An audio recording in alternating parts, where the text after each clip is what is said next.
After identifying each species of snake, I decided to go through the paint colors and try to figure out what mid-tone colors I could use on each of the species. I decided to go with more of a muted look for the snakes because I wanted the main emphasis to be her face and not the snakes.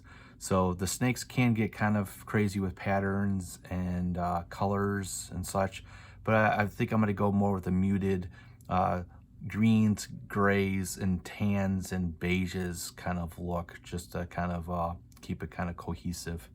Um, then I had to figure out, okay, where am I going to start?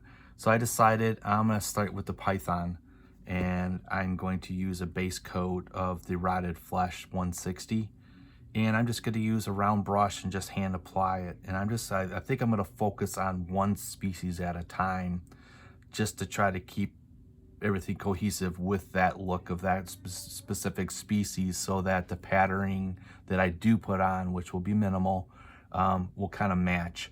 So I've started base coating the flesh tone on here of the humanoid, the Rotted Flesh, and then nothing crazy, just kind of like washing it on the upper side, the top side of the snake.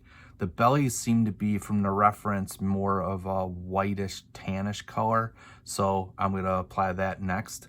But here I'm just starting off with the top of the snake and just applying with a round brush, just kind of getting it down in the crevices and stuff of the scales, just to get a nice base color, if you will, that I can build upon and build up the other colors on top of.